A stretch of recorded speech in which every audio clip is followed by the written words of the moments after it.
Bismillahirrahmanirrahim. Alhamdulillahi rabbil alamin. Wassalatu wassalamu ala sayyidil mursalin wa ala alihi wa sahbihi ajma'in. Rabbi syrah li sadri wa yassir li amri wahlul 'uqdatam min lisani yafqahu qawli. Subhanaka la ilma lana illa ma 'allamtana innaka antal alimul hakim. Wala hawla wala quwwata illa billahil aliyyil azim. Kitab Penawar bagi hati, muka surat 79. Muka surat 79, baris yang kelima daripada atas. Baris yang kelima daripada atas. Qala al-muallifu rahimahullahu ta'ala wa nafa'ana bi'ulumihi amin. Bahagi yang kedua, yakni bahagian yang kedua daripada 4 bahagian. Bahagi yang kedua, yakni bahagian yang kedua daripada 4 bahagian. Sabar atas barang yang menyalahi ia akan hawa nafsu, meninggalkan segala maksiat. Meninggalkan segala maksiat, yang mana meninggalkan segala maksiat ini barang yang menyalahi akan hawa nafsu. Sebab maksiat adalah perkara yang disukai oleh hawa nafsu. Jadi meninggalkan maksiat adalah perkara yang menyalahi akan hawa nafsu. Hawa nafsu sukanya buat maksiat lah. Meninggalkan maksiat itu perkara yang menyalahi akan hawa nafsu. Telah sesungguhnya telah bersabda Nabi sallallahu alaihi wasallam, al-mujahidu man jahada nafsahu. Bermula berperang itu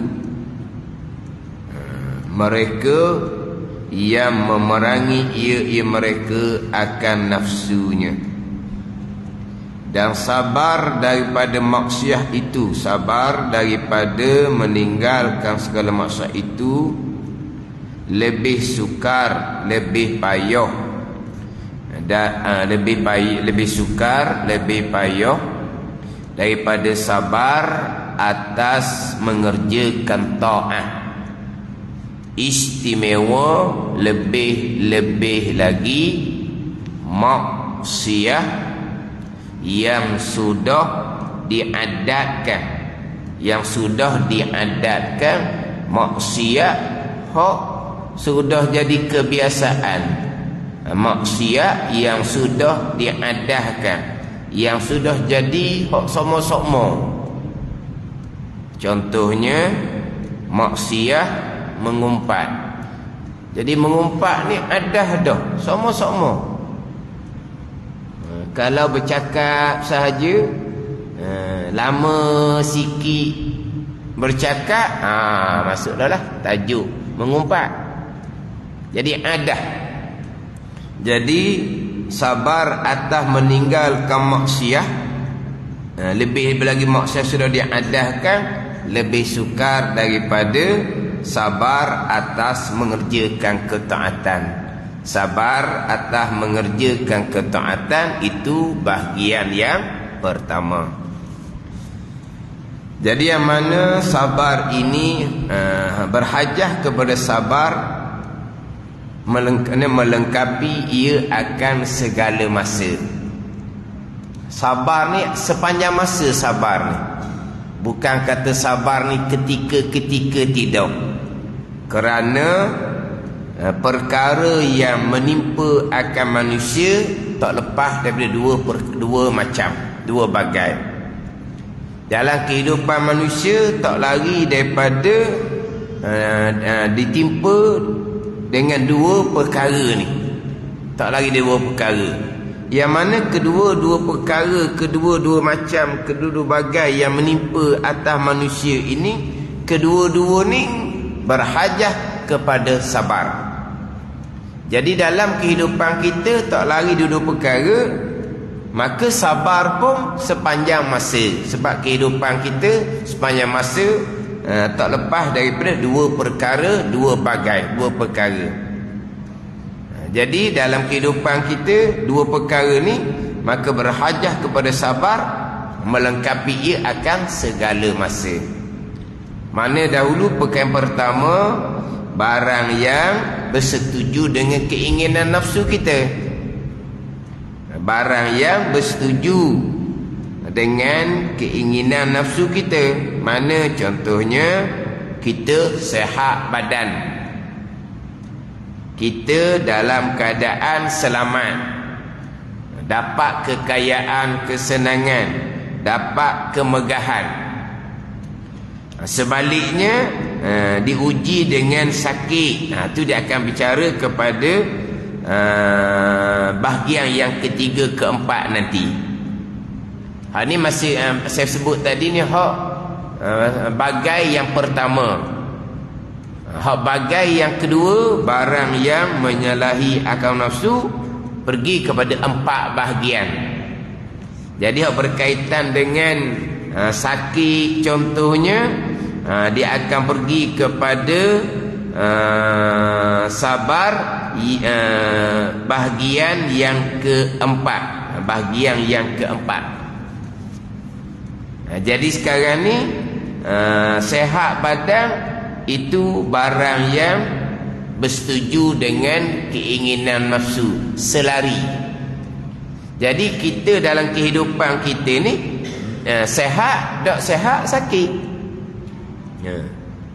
Ada orang sehat pun tidak, sakit pun tidak ada. Sehat pun tidak, sakit pun tidak.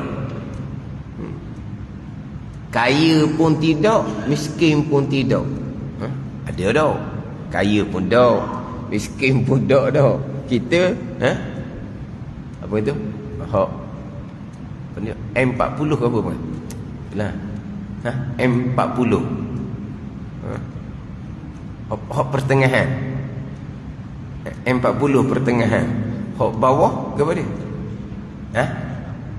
B pula. B40. Atas T40. T20, 20 pula. Tak ada T40. Jadi pertengahan ada. Kaya dah tu, cukup belanja, okey dah tu. Tapi nak kita dalam kehidupan ni, kalau tak sihat, sakit. Masa sihat kena sabar, masa sakit kena sabar, masa kaya kena sabar, masa miskin kena sabar. Jadi dalam kehidupan kita tak lari ni daripada dua keadaan ni. Sama ada yang disukai oleh nafsu, sihat, sama ada yang menyalahi akal nafsu, sakit. Jadi sihat pun berhajah kepada sabar, sakit pun berhajah kepada sabar. Maka sabar adalah sepanjang masa. Sabar adalah sepanjang masa. Jadi barang yang bersetuju, yang selari dengan nafsu, sehat badan, selamat, kaya, dapat kemegahan, sangat berhajah kepada sabar. Yang biasa kitanya, kalau sehat, kalau selamat, kaya, syukurlah. Syukur nanti akan bicara. Syukur nanti akan bicara sifat mahmudah yang kelima. Jadi sehat badan memang wajib bersyukur. Nanti akan bicara. Sekarang ni bicara bab sabar. Sama nanti bicara bab sakit. Sabar dan sakit pun ada syukur. Cuma kita kok kalau ketetapan Allah yang manis, syukurlah. Ketetapan Allah yang pahit, sabarlah. Sebab ketetapan Allah Ta'ala ni hulwihi wa murrih, Nabi kata. Hak manis qada Allah, hak pahit qada Allah. Hak manis sihat badan, kaya. Hak pahit sakit, miskin. Ada ni. Jadi kita biasanya kalau hak manis syukur, kalau hak pahit sabar. Ada hak manis pun ada syukur dan ada sabar. Sekarang bicara sabar, nanti baru bicara syukur. Hak qada yang pahit pun dia bukan hanya sabar, ada syukur pula di situ. Jadi hak barang yang bersetuju, yang selari dengan nafsu, maka dia kena sabar. Kerana kalau tidak sabar supaya tidak melampaui, tidak berlebihan pada bersedak-sedak dan mengikut nafsu semata-mata, maka akan jatuh ke dalam kebinasaan. Bahkan sabar atas qada yang manis ni lebih sukar daripada sabar atas qada yang pahit. Sabar atas qada yang manis lebih sukar, lebih payah daripada sabar atas qada yang pahit. Qada yang pahit boleh sabar, masa qada yang manis bila tidak sabar akan melampaui dan berlebih-lebihan pada menggunakan qada Allah yang manis, nikmat daripada Allah, ujian daripada Allah Subhanahu wa ta'ala. Itu hak bagai yang pertama. Ni bagai yang kedua, barang yang menyalahi ia akal nafsu. Jadi barang yang menyalahi akal nafsu ni dia ada 4 bahagian. Bahagian yang pertama dahulunya mengerjakan ta'ah. Mengerjakan ta'ah. Sebab ta'ah ni di antara perkara yang menyalahi nafsu. Nafsu tak suka. Nafsu yang hak asal lah. Inna nafsa la ammaratun bisu. Dia menyuruh kepada kejahatan. Nafsu ni cenderung kepada kejahatan. Jadi ketika nak mengerjakan ketaatan, dia kena sabar. Sabar atas mengerjakan ketaatan ni, sabar 3 masa. Masa permulaan mengerjakan ibadah, nak buat ibadah taat tu kena sabar. Sabar mana? Sabar pada menghasilkan keikhlasan. Sabar pada menghasilkan keikhlasan. Sabar daripada umpama riak. Kita nak buat ta'at ni, nak buat ibadat ni, nak buat sabar atas menghasilkan keikhlasan. Kita buat ibadah ta'at ni kerana Allah Subhanahu wa ta'ala. Sabar daripada umpama riak. Ini ketika permulaan mengerjakan amal ibadah. Kemudian pula masa yang kedua, pada ketika mengerjakan ketaatan tu, tengah-tengah buat kerja taat tu sabar. Sabar supaya tidak malas daripada menunaikan segala fardu dan sunatnya. Buat comel molek, jangan buat lebih-lebih kurang. Kena sabar. Sedang mengerjakan ketaatan, sedang mengerjakan ibadah, kena sabar. Malas kitanya. Kalau hak fardu tu kita tak malas lah. Hak sunat-sunat tu lah. Hak sunat-sunat kan, kalau boleh nak cepat-cepat. Hak sunat tu kita nak potong-potong, sabar. Tu kena sabar situ. Kalau hak wajib, hak rukun, tak ada lah. Semayang, rukun dia tinggal, malah nak buat. Tu tak semayang lah orang panggil. Kalau semalah punya pasal, rukun pun tak cukup, rakaat pun tak cukup, tu bukan semayang. Sabar daripada malah hak sunat-sunat tu. Hak sunat kena pelihara, hak sunat zahir dan batin. Mana sunat contohnya? Sabar pada menghasilkan khusyuk, sabar pada menghasilkan sunat-sunat macam dalam sembahyang kok. Sunat hayah contohnya, tu mudah je. Tu mudah je lah. Malah baca nak titah, sabar baca, jangan tak baca, makruh tak baca. Malah nak baca surah, sabar jangan tinggal surah. Tinggal surah makruh. Tak tinggal surah. Sabar jangan malah. Atuk zahir. Lepas tu hati pula. Hati pula. Sabar. Tahan diri, tahan hati kita tu. Sabar dalam menghasilkan khusyuk dalam sembahyang. Sabar dalam menghasilkan khada' dalam sembahyang. Tazallul dalam sembahyang. Kena sabar. Itu hak sunat untuk dapat kesempurnaan. Untuk setakat sah sembahyang, memanglah cukup hak wajib, rukun syarat, sah lah. Lepas tu hak sunat-sunat kesempurnaan, sabarlah. Itu sabar pada masa yang kedua ketika mengerjakan ibadah, ketika mengerjakan ketaatan. Kemudian sabar pada masa yang ketiga. Ni sabar yang berpanjangan. Ini sabar yang berpanjangan selepas daripada mengerjakan ibadah, mengerjakan ketaatan. Sabar daripada menyebut-nyebut, mencerita pada orang, nak menzahirkan pada orang kerana riak dan sum'ah. Sabar. Ini sabar yang berpanjangan. Sebelum buat amal ibadah, sabar pada menghasilkan keikhlasan, sabar daripada riak. Sabar yang kedua ketika mengerjakan ketaatan, sabar jangan malah. Buat taat molek, hak wajib, hak sunat, hak zahir, hak batin. Itu ketika buat amal ibadah. Selepas daripada buat amal ibadah, sabar daripada menyebut, mencerita apa yang telah dibuat. Sebab biasanya tabiat manusia ni, kalau benda molek dia buat kok, dia mudah sangat nak cerita-cerita. Cerita sebab apa? Sebab nak dapat kemasyhuran, nak kata dia ni orang yang banyak buat amal, sum'ah jadinya. Sabar.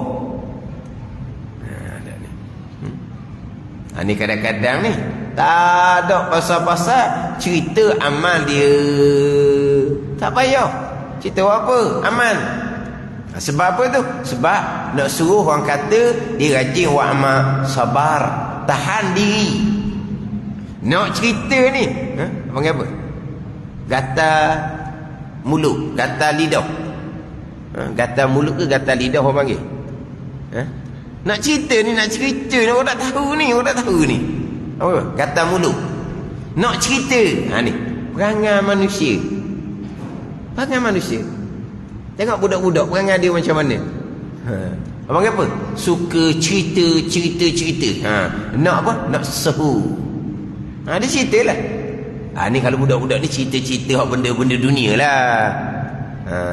Kalau pergi situ pergi sini kau cerita lah, biar kawan-kawan tahu dia ni orang yang jalan jauh-jauh nak cerita. Tu perangai manusia. Jadi kalaulah tak mujahadah molek memelihara nak sabar ni jadi balik pada topik asal manusia lah, suka mencerita. Kadang-kadang buat menguap di depan orang, mengatuk sungguh. Tapi kadang-kadang buat menguap, kadang-kadang buat letih. Tapi memang letih sungguh, letih sungguh lah. Buat menguap je. Kenapa macam tu tidur? Allah semalam bangun semalam tu Lewat dah tu bangun. Kalau biasa bangun awal lagi. Nak cerita waktu. Ada ni. Sungguh ni. Ini benda realiti. Tabiat manusia. Ke macam mana? Macam mana nafsu kita? Bila kita buat kebaikan, buat taat. Nak menceritakan ketaatan. Nak cerita. Apa kata? Nak sehu. Nak sehu. Ceritalah kerjaannya. Bangun pagi cerita. Sabar. Mula-mula buat ibadah tu tak ada orang. Memang dibangun ibadah ni kita kata ikhlas lah. Ikhlas. Tapi ada juga bangun awal sikit, WhatsApp group lalu dah. Bangunlah semua kita beribadah pada Allah. Tu di WhatsApp nak kejut kawan dia supaya bangun. Ikhlas.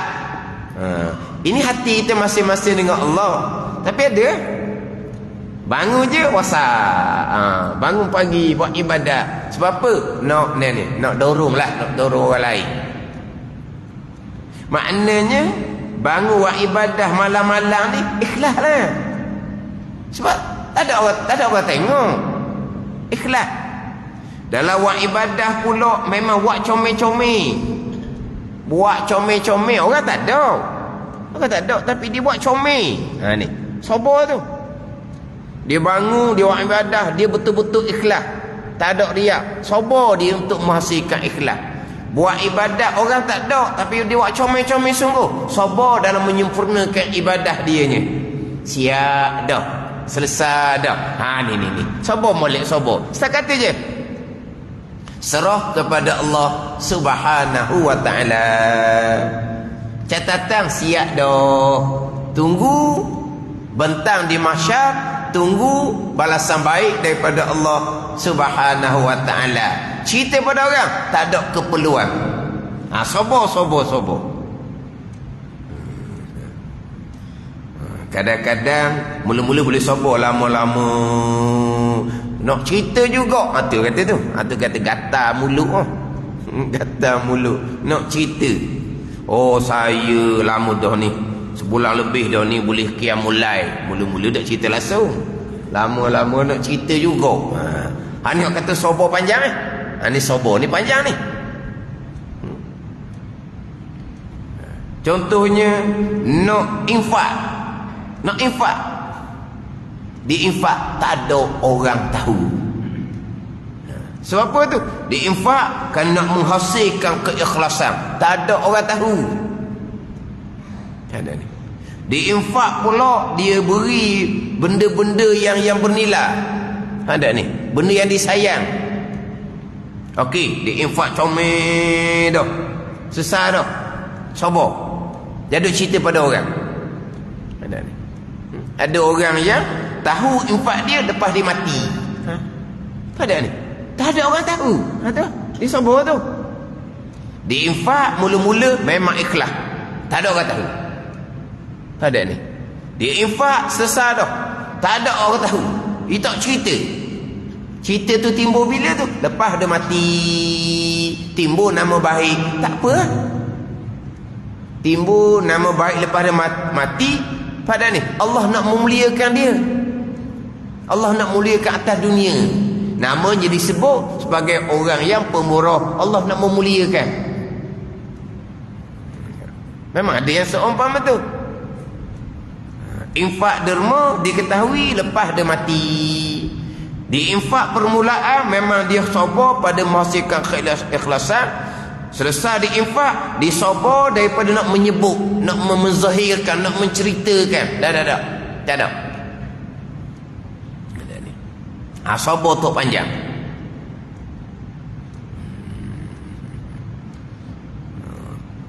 Contohlah diinfak atas masjid ke contohnya. Masjid itu berkembang molek, makmur molek, penuh dengan kuliah. Pembinaan dia ada ni orang infak ni. Ada seumpama tu. Ada orang infak banyak ni tapi siapa tak tahu. Pasal dah tak tahu. Walah ada jemaah tu lah juganya. Hok dah senyap dak punya apa tu. Tapi orang tak tahu. Siapa yang infak banyak? Senyap je. Ada kedudukan, tak ada kedudukan pun. Ada orang infak, dia kena pegang masjid. Ada infak, juta infak, masjid dia pegang. Dia pegang. Duduk jauh, dia pegang. Orang ni mengajar boleh, orang ni tak boleh. Akhirnya masjid jadi tidak makmur. Tak apa, biar tak makmur pun dia nak pegang. Sebab apa? Dia infak juta. Ada seumpama tu. Dia nak apa tak tahulah, dia dengan Allah Ta'ala. Tapi rugilah sebab masjid tu tidak makmur. Kenapa? Tersekat. Dia menghalang kuliah agama, dia nak pilih. Hak ni boleh, hak ni tak boleh mari. Hak boleh mari tu, hak tak ada orang minat pun. Hak orang nak, tak boleh. Jadi tak makmur.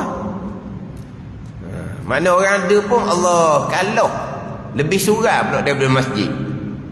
Sepatutnya dah infak 1 juta banyak, biar orang makmurkan, sebab dia boleh pahala banyak. Sebab atas masjid tu banyak bahagian dia. Ni apa tujuan tu? Wallahualam, dia dengan Allah Subhanahu wa ta'ala. Ada orang tak ada apa-apa di masjid, tak ada jawatan apa pun, senyap je. Tapi infak dia tetap sentiasa infak dia. Kenapa tu? Dia sabar. Pada masa yang ketiga, selepas selesai daripada mengerjakan ketaatan, dia sabar daripada menyebut-nyebut, daripada menzahirkan kerana riak dan semah. Tak ada tu. Tak perlu pun kepada pujian manusia, sanjungan manusia, kata baik daripada manusia. Dia infak lillahi ta'ala, pahala dia, pahala mak ayah dia, tok nenek dia. Tu je dia nak. Pahala dia, pahala mak ayah dia. Orang gitulah orang sekarang ni. Dia infak, dorongan dia mak ayah. Orang infak sekarang, infak banyak-banyak tu lah. Tahu kan, infak RM1 kerana mak ayah, infak RM1 kerana mak ayah, gitu juga. Infak RM10 lebih sikit kerana mak ayah, tak apalah. Tapi biasanya dorongan mak ayah ni infak yang banyak dia infak. Tak sayang sungguh, dia infak atas nama mak ayah. Dan dia infak betul-betul ikhlas, tidak ada nak pujian pun tak ada. Ada orang yang seumpama ni, dia infak atas nama mak ayah ke tak nama mak ayah ke, automatik mak ayah dia akan dapat pahala dah. Itu dorongan dia, motivasi dia infak atas nama mak ayah. Tapi dia infak memang ikhlas semata-mata kerana Allah Subhanahu wa ta'ala. Lepas infak pun dia tak ada sebut, dia tak ada cerita. Itulah, tiba-tiba lepas ada benda mati, Allah yang timbulkan nama baik, Allah yang perzahirkan nama baik. Apa? Allah nak memuliakan seseorang. Atau sabar selepas dia mengerjakan ketaatan. Atau sabar yang berpanjangan. Itu sabar bahagian pertama, sabar ketika mengerjakan ketaatan.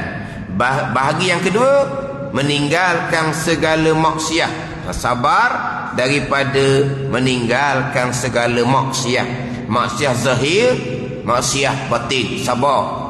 Sebab maksiat ini perkara yang disukai oleh nafsu. Disukai oleh nafsu. Jadi meninggalkan segala maksiat adalah ini dia berhajat kepada sabar. Dan sesungguhnya telah bersabda Rasulullah sallallahu alaihi wasallam, al-mujahidu man jahada nafsah. Bermula yang berperang itu mereka yang memerangi ia akan nafsunya. Mujahid ni orang yang bersungguh-sungguh dalam menunaikan ketaatan, termasuk bersungguh-sungguh pada meninggikan agama dengan memerangi orang-orang yang kafir. Itu termasuklah, termasuk orang mujahid ini orang yang berperang. Sebab berperang itu dia ada tuntutan agama. Ada yang fardu ain, ada yang fardu kifayah. Ada ni. Tapi mujahid ini bukan hanya semata-mata berperang, tapi cuma ini berperang. Mereka yang memerangi ia akan nafsunya. Itu apa? Mujahadah. Memerangi akan keinginan nafsu. Mujahadah tu Mujahadah apa? Bersungguh-sungguh. Dijemur dengan berperang. Mereka yang memerangi ia akan nafsunya. Nafsu mana? Nafsu yang suka ingin kepada perkara maksiat.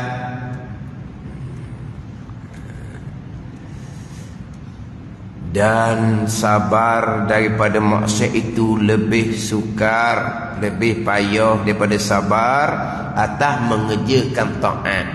Sabar atas mengerjakan taat ni sukar payah dah. Tapi lebih sukar, lebih payah sabar atas meninggalkan maksiat.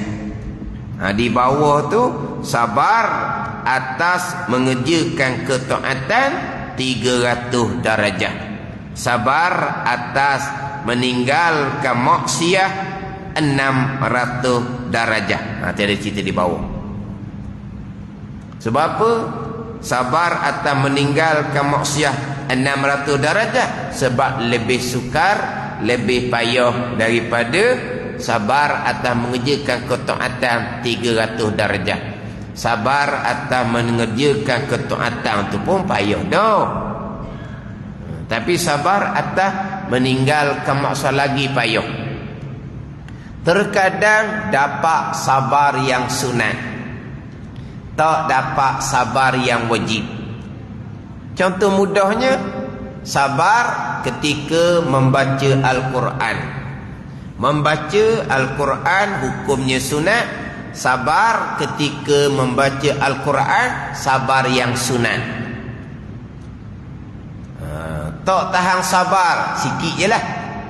Tak baca langsung contohnya.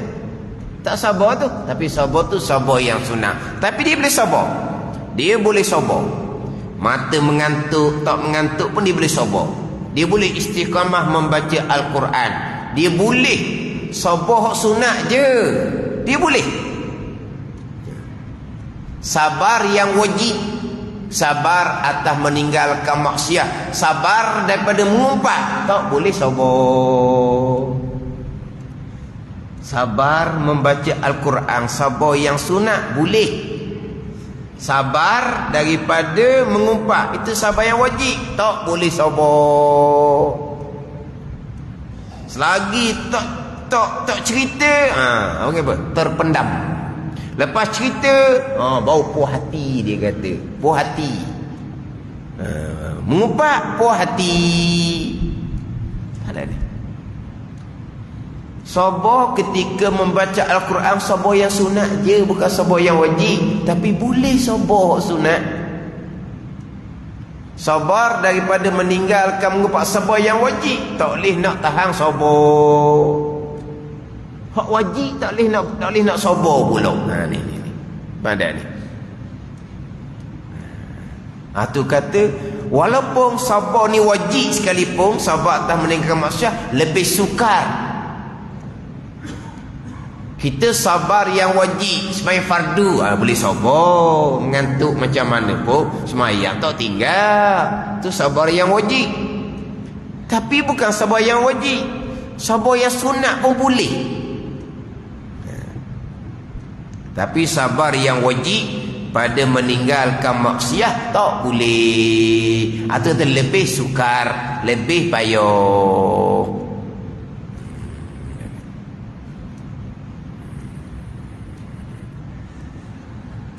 Istimewa lebih-lebih lagi. Istimewa ni lebih-lebih lagi lah. Istimewa ni kita istimewa kok terbaik ada. Istimewa lah.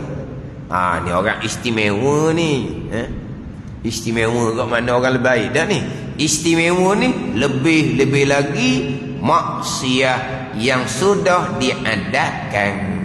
Maksiat hak sama-sama. Contoh dia mengumpat. Maksiat hak sama-sama. Maksiat mata. Maksiat mata. Sekarang ni kan banyak maksiat mata. Sabar daripada mengerjakan sabar ketika meninggalkan maksiat mata tu sabar yang wajib. Kena sabarlah. Tapi kalau beradah, kalau sentiasa Mata tengok perkara yang diharamkan, yang disukai oleh nafsu. Perkara yang diharamkan tu yang disukai oleh nafsu. Hak beradah pula. Ni. Ini lebih sukar untuk sabar 600 darajah. Ini bicara sabar daripada maksiat yang zahir. Ini sabar daripada maksiat yang zahir. Maksiat batin pula. Riya, ujub, takabur yang sudah beradah. Itu lagi sukar, lagi payah. Nak meninggalkan riya, ujub, takabur yang sudah beradah, yang sudah sebati. Takabur ni daripada asal gitu dah. Memang orang yang sombong, orang yang sombong ni banyak nama. Sombong, angkuh, ego. Orang yang dapat kedudukan yang tinggi dalam kehidupan, lahir daripada keluarga yang berkedudukan, yang berpangkat. Keluarga pula keluarga yang sombong dengan kedudukan. Jadi anak-anak yang lahir ni terdidik dengan kesombongan. Terdidik dengan kesombongan, sama ada sombong pada kelakuan ataupun sombong daripada mulut ibu bapa tu sendiri. Sombong daripada contoh keluar ibu bapa, tengok je kalau kuat ibu bapa yang sombong macam mana. Kemudian sombong dicontohi daripada percakapan tu pula.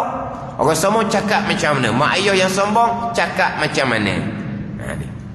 Akhirnya anak ada dengan kesombongan. Nak menghilangkan ni, nak meninggalkan ni, nak meninggalkan ni. Ni sangat sukar, sangat payah. Tak belajar molek ilmu fardhu ain bab tasawuf, tak mujahadah molek untuk membersihkan hati daripada sifat yang dicela pada syarak gak. Begitulah. Duduk masjid, berjemaah dalam waktu, tapi kok sombong angkuh tu kekal, tak ada bahagian apa tu. Tu tak ada bahagian apa. Duduk masjid pun duduk masjid je lah, kena tua, tu saja. Tak ada gimana tu. Nak pergi ke mana orang yang hati bersifat dengan sifat azazil? Hati bersifat dengan sifat azazil, nak ke mana walaupun duduk masjid pun? Nak ke mana? Orang tahu belaka. Takabur sifat azazil. Aba wastakbara wa kana minal kafirin. Orang tahu belaka ayat tu. Azazil tu sombong. Jadi sombong sifat azazil. Duduk masjid sekalipun, kalau hati kekal dengan sifat azazil, dia akan berteman dengan azazil lah. Ke mana lagi? Duduk masjid sekalipun. Bahkan dengan sifat azazil di masjid itulah yang akan menghuru-harakan masjid. Yang akan menghuru-harakan masjid. Kerana apa? Kerana ada apa? Wakil azazil gitu. Ada wakil azazil dalam masjid. Maka masjid akan jadi tidak akan tenteram. Hak tu perlu kepada belajar ilmu tasawuf betul-betul fardu ain, kepada mujahadah pada amal. Kena mujahadah. Nak meninggalkan maksiat yang batin. Maksiat tu pula bukan dosa kecil.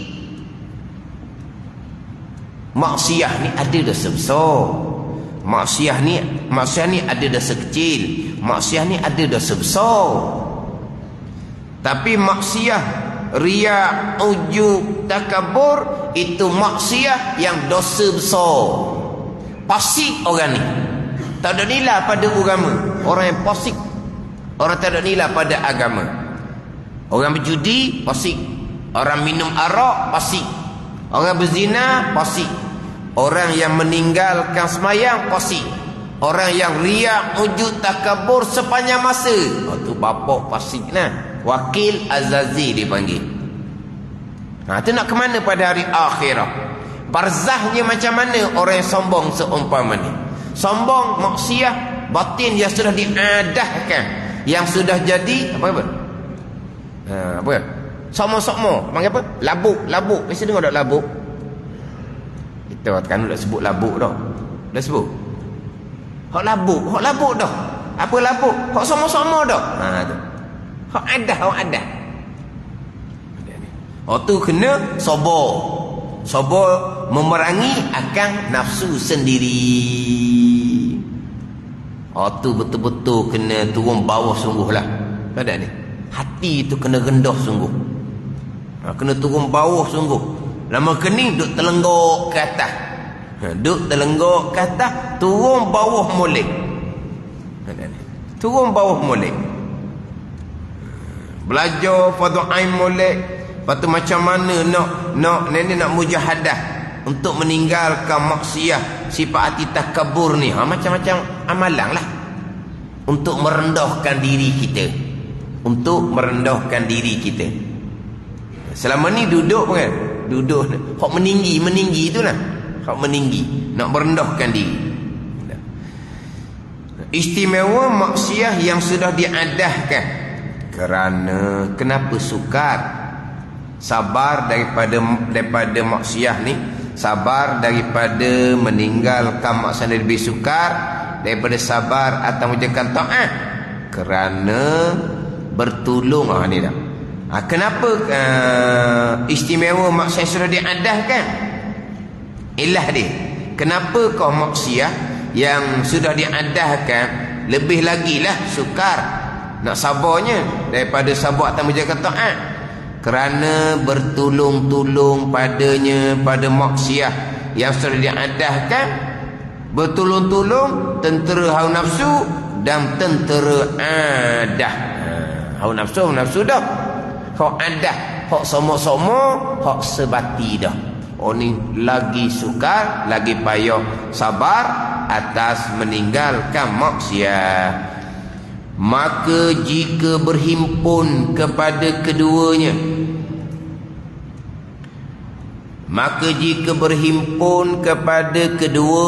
kepada hawa nafsu dan adah, oleh mudah mengerjakan maksiat, nescaya tiada sabar daripada maksiat yang sudah diadahkan, melainkan siddiq, artinya orang yang banyak benar, orang yang betul-betul benar, nak berubah daripada maksiat kepada meninggalkan segala maksiat. Orang yang siddiq, orang yang banyak benar, dengan makna orang yang betul-betul benar. Dia nak bertaubah kepada Allah, nak berubah, hak betul-betul siddiq, hak betul-betul benar. Maka orang hak betul-betul benar ni dia akan mujahadah sungguh-sungguh untuk meninggalkan maksiat walaupun yang sudah diadahkan sekalipun. Siddiq ini benar, betul-betul benar di hati, nak bertaubah sungguh-sungguh, nak meninggalkan maksiat sungguh-sungguh. Ada ni. Barulah dia boleh sabar atas meninggalkan maksiat yang sudah diadahkan. Kalau tidak betul-betul benar, maksiat hak tidak beradah pun tak sabar dah atas meninggalkan maksiat. Tapi ini maksiat yang sudah diadahkan. Jadi capur dengan nafsu capur dengan adah ni tak ada sabar lah ni. Tiada sabar daripada meninggalkan maksiat yang sudah diadahkan, melainkan siddiq, artinya orang yang banyak benar, orang yang betul-betul benar hati dia, nak bertaubat kepada Allah, nak meninggalkan maksiat, nak mengerjakan ketaatan. Barulah dia boleh sabar daripada meninggalkan maksiat walaupun maksiat yang sudah beradah sekalipun. Ini maksiat yang batin. Maksiat yang zahir samalah juga. Hak maksiat yang zahir sama-sama dah dengan terbabit dengan riba contoh. Sama-sama dah. Itulah dalam kehidupan dianya segala-gala terbabit dengan riba. Segala-gala terbabit dengan riba. Nak meninggalkan riba. Nak meninggalkan riba tu. Tu kena orang yang siddiq, orang yang betul-betul benar untuk bertaubat dengan Allah Subhanahu wa taala. Sebab nak tinggal riba ni mungkinlah. Ada rugilah dianya mungkinlah. Sabarlah. Tapi kalau dia betul-betul siddiq, betul-betul benar, barulah dia boleh nak sabar atas maksiat umpama riba yang dia sudah hak beradah dah. Hak beradah dah. Ni. Jadi kena orang siddiq, orang yang banyak benar, orang betul-betul benar nak kembali kepada Allah Subhanahu wa taala, nak bertaubat daripada segala maksiat, nak kembali kepada taat kepada Allah Subhanahu wa taala. Bermula yang demikian itu, bermula yang demikian itu, yang demikian maksiat yang sudah diadahkan. Bermula yang demikian itu, yang demikian maksiat yang sudah diadahkan, seperti mengumpat dan berdusta. Berdusta, mengumpatlah hak biasa diadahkan. Berdusta, ada juga orang memang dia dusta, bukan mulut je dusta, hak beradah dusta. Ni hak beradah. Hak saya sebutnya hak mengumpat. Mengumpat ni hak realiti. Hak beradah dusta ni, ni orang istimewa jugalah tu. Orang lebih jugalah. Istimewa lah. Sebab berdusta ni sekali pun dah tak gamuk nak dusta dah. Sekali. Tapi apabila dusta saja, sekali dusta, orang tahu dusta, dia kena dusta yang kedua pula untuk tutup dusta yang pertama. Lepas tu dusta pula. Dia bukan gitu. Mula-mula apa kan? Kita dusta ni payahlah. Kita nawak lah, pelawak. Tapi pelawak ni dia pergi pada orang tu pula, orang hak kelakar tu. Kita pelawak ni orang dusta lah. Dia nak nawak sekali je, tapi akhirnya orang tahu dia penawak pula, nak tutup hak nawak yang pertama. Tapi kalau dusta yang diadahkan ni, hak memang dusta begitulah selama-lama dalam perjalanan. Tapi kalau hak adah mengumpat, ni realiti. Maknanya kok tiap-tiap hari bercakap aje, bukan kata bercakap banyak, jatuh pada mengumpat. Mula buka mulut tu mengumpat dah. Ada orang dah dia cakap molek lama, dia pun mulalah masuk pada mengumpat. Tapi memang perangai dah gitu, mengumpat je kerja dia. Ni hak maksiat dia beradah. Kalau berdusta ni hak jadi adah, gitulah. Orang yang dusta ni cakap khabar jangan main, macam scammer tu lah. Scammer, macam mana orang terpelajar boleh ditipu oleh scammer? Kalau orang kampung tak pelik. Orang kampung tak pelik. Orang kampung scammer tak cari, orang kampung tak ada duit. Scammer cari orang banyak duit, orang terpelajar. Macam mana boleh tertipu? Dia punya percakapan dia. Ni. Orang yang beradah dengan dusta. Mana kalau kata tipu atas darat pun jadi sebenar, pusing situ pusing ni jadi sebenar. Jadi sebenar kalau orang hak beradah dengan dusta. Bagi hak tak nampak tu kok lah, jadi lauk dia lah. Ada lauk. Ada lauk dia. Kena dusta lah sentiasa. Cahaya meruk pula tu. Tak cahaya meruk. Tak cahaya meruk ni. Cahaya sungguh lah. Tapi orang beradah dusta ni, orang yang hati terbuka tahulah. Sekali dusta, dua kali dusta, tiga kali dusta. Fahamlah orang beradah. Macam mana nak meninggalkan dusta ni? Yang beradah. Dan berhajah pada manusia itu kepada sabar yang bersangatan. Kena sabar sungguh. Sabar sungguh-sungguh. Daripada meninggalkan mengumpat yang sudah diadahkan, daripada meninggalkan dusta yang sudah diadahkan, daripada meninggalkan riba yang sudah diadahkan. Banyak maksiat tu yang sudah diadahkan. Maksiat mata pula yang sudah diadahkan. Tu kena berhajah pada yang menolak pada akan dibuka itu akan maksiat yang sudah diadahkan kepada sabar yang bersangatan. Sabar yang sungguh-sungguh, orang yang berkena, orang yang siddiq, orang yang banyak benar, orang yang betul-betul benar nak kembali kepada Allah Subhanahu wa taala. Ni lebih istimewa ni, lebih lagi hak maksiat yang sudah diadahkan. Maksiat yang tidak diadah pun sukar dah kitanya nak meninggalkan maksiat. Atau kata lebih sukar daripada sabar ketika mengerjakan ketaatan. Ini sabar atas perkara yang menyalahi nafsu. Bahagian yang kedua, bahagi yang ketiga, barang yang tiada bersangkut paut dengan ikhtiar hamba, tetapi bagi hamba ikhtiar pada menolaknya. Bahagi yang keempat di bawah, barang yang tiada masuk ia sama sekali di bawah ikhtiar pilihan hamba.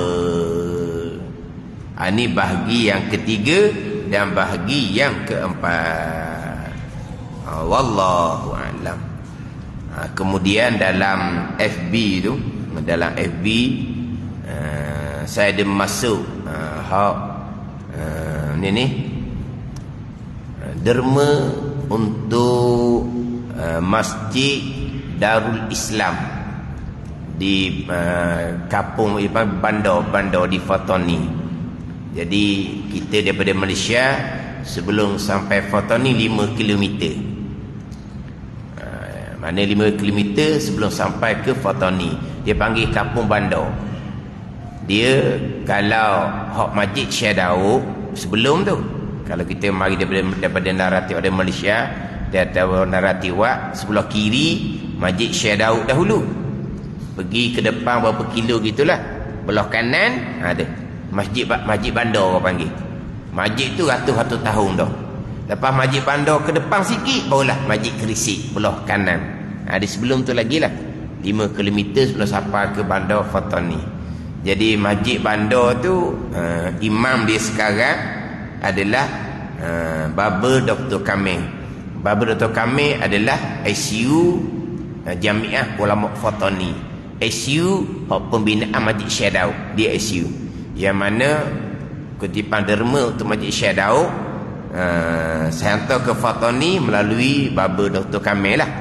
Yang mana masjid itu daripada ayah dia lagi tuan guru, daripada datuk dia lagi tuan guru yang menjadi imam di Masjid Bandar tu. Dia tepi jalan betul-betul. Tepi jalan betul-betul masjid lama. Atau masjid lama lah kira ratus tahun masjid itu. Tepi jalan betul-betul. Jadi dia dibesarkan pembinaan dia. Tu ada dia ada FB tu dalam tu kan.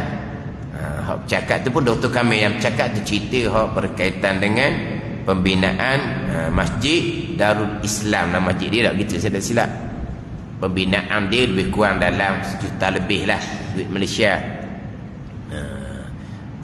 Tu kalau ada siapa-siapa yang nak infak, dia ada akaun untuk Maybank, ada nombor dalam tu. Kemudian Masjid Syekh Daud tu berjalan macam biasa tu. Kemudian infak untuk pondok Baba Hambali pun jalan macam biasalah. Jadi sekarang ni kalau lah FB tu 3 lah, Masjid Syekh Daud, pondok Baba Hambali. Pondok Baba Hambali ni bahagian masjid pun dia tengah bina masjid, dan juga bahagian pondok dia lah. Kemudian masjid Dr. Kamil. Masjid Nurul Islam.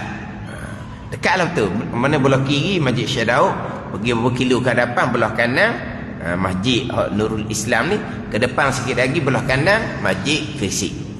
Jadi masjid tu 5 km daripada Bandar Fatani. Dia panggil Masjid Bandar, dia panggil. Dahulu di situlah pusat pemerintahan kerajaan Fatani Darussalam. Di situlah asal pusat pemerintahan. Fatani satu negara yang berasingan, satu negara merdeka. Fatani Darussalam. Jadi pusat pemerintahan ni di bandar tu lah. Dia panggil bandar dia panggil situ. Dia panggil Masjid Bandar. Memang tepi jalan betul-betul. Masjid Bandar tu. Jadi sekarang 3 lah. Masjid Syekh Daud, Pondok Baba Hambali di Munduk, kemudian Masjid Bandar ni. Wallahu a'lam. Bismillahirrahmanirrahim. Alhamdulillahirabbil alamin. Wassalatu wassalamu ala sayyidil mursalin wa ala alihi wa sahbihi ajma'in. Allahumma ftah alaina futuhal arifin. Allahumma allimna ilma aqdamin wa fahimna famas sabiqin warzuqna ruqat talibin. Allahumma zidna ilman wa alhiqna bis salihin. Wa sallallahu ala sayyidina Muhammad wa ala alihi wa sahbihi wa sallam. Walhamdulillahi rabbil alamin.